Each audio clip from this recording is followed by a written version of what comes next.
music from home, presented by the various members of the Yakima Symphony Orchestra. I'm not at home.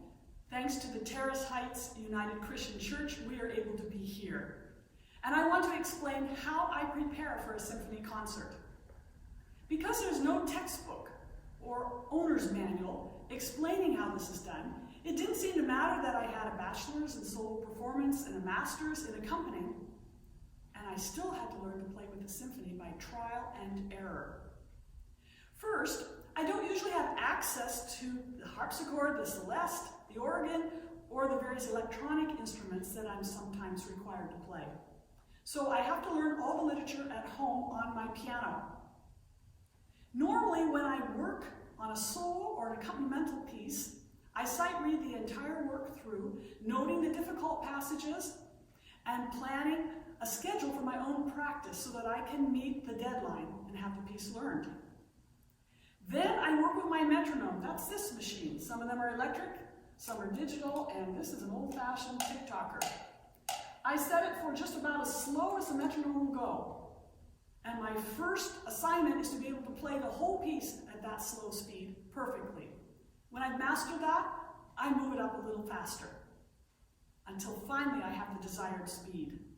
This process might take a number of days or even a number of weeks before I am where I want to be. And despite being an accompanist, and especially being a soloist, I always have some say in how fast I play the piece. That is not so with orchestral music. The conductor has a fixed tempo that is non-negotiable, and sometimes it takes quite a bit of extra work to meet his tempos. I am also responsible for my own page turns, and I have more notes on my music than any other instrument. Partly because I have the treble clef and I have the bass clef, and I can play multiple notes at a time. And so I begin my work on an orchestral piece by photocopying and taping lines and bars of music to my pages so that I can manage those turns without missing a note or knocking the music on the floor. Sometimes I have to make numerous extra copies to sit on the various instruments that I might be playing in addition to the piano. During pop concerts, sometimes I have to play 3 instruments in the same movement or in the same piece.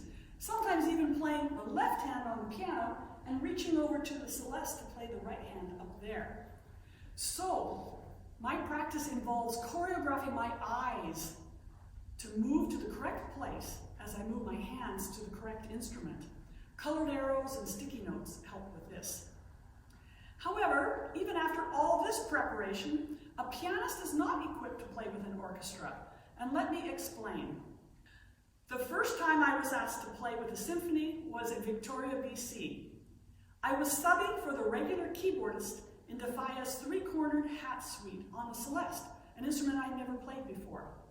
My music consisted of several pages of glissandos interspersed with multiple measures of rest. So glissando, the indication for that is a squiggly arrow that tells me whether my glissando goes or whether it comes down. Sometimes I'm given a starting note, and I just end it like that. Sometimes I can start anywhere, but the end note is indicated. So as you can see, those don't take very much practice. I could get any one of you in the audience to come up and play a glissando. In fact, I don't want to practice glissandos very much because I cut the quick of my finger pretty quickly. So I didn't know how to practice it. I knew all the glissandos right away. I could read where I started and where I finished. But what really puzzled me were all those bars of rest. I figured the conductor would tell me when I was to play.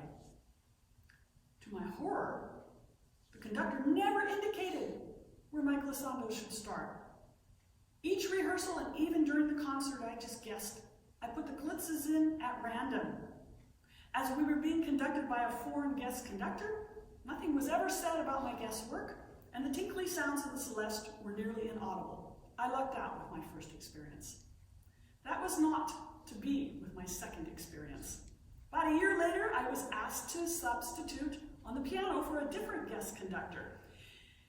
This time the symphony was playing the Shostakovich Symphony, one of the Shostakovich symphonies. And I had to play a piano part that had quite a bit of solo work in it. To my vast relief when I first looked at the music, I had long pianistic passage work. That was great. I knew where I was in those. I even had a few little cues so I could come in on some of the later entries. But this piece opened with a number of rest bars while the orchestra was playing, and absolutely no cues to tell me whether the orchestra was starting on the first beat of the first rest bar or on the fourth beat of the first rest bar. Out of this big sound in the orchestra, my piano solo was to emerge, coming to a climax when the orchestra would again appear. Well, I didn't manage to come in correctly during the first rehearsal, nor did I come in right at the second rehearsal. My nervousness grew. I went home, I practiced and practiced, but I didn't need to practice.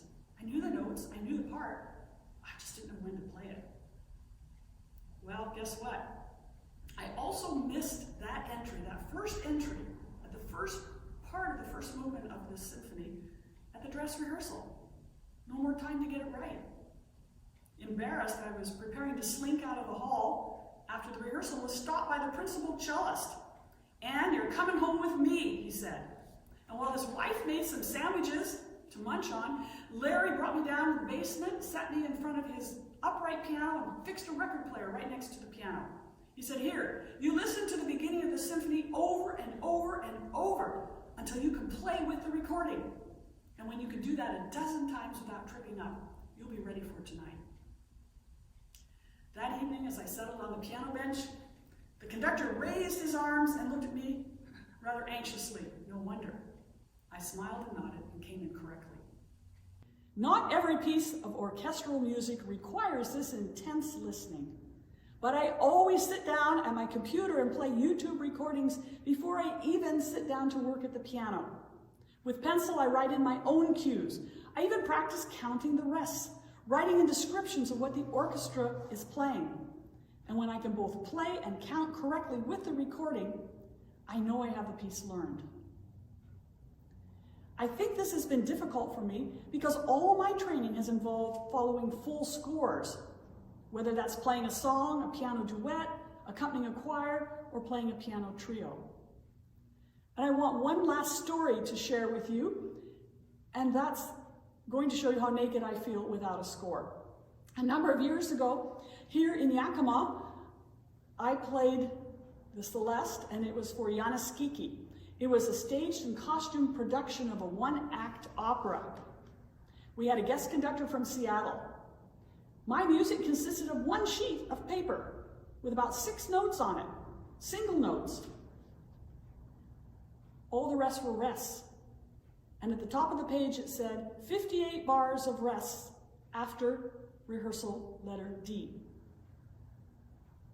I didn't know where D was, so I just sat there. I thought the conductor would probably bring me in for those few little bell tone notes. But he had singers and actors and all the orchestra on stage to be conducting, and so I never got a cue. After that first rehearsal, he came up to me and he said very judiciously, "This must be a very soft Celeste you have here in Yakima, because I couldn't hear a single note." And I answered, "Well, that's because I didn't play any." He said, "Why?" I showed him my page. He looked at it and he said, "How can anybody play from that?" And he gave me a full score. It's the piano reduction and the vocal parts. And we found where rehearsal letter D was. We circled the little 6 notes I had to play. So it was a real luxury to play a performance in which I knew where I was every minute of the production because I could read the score. You know, the other members of my orchestral family, the percussionists, have been trained to count rests, to pick up mallets or drumsticks or triangles or other instruments, move to different instruments, walk over to other music stands, and always know where they are. I am still learning.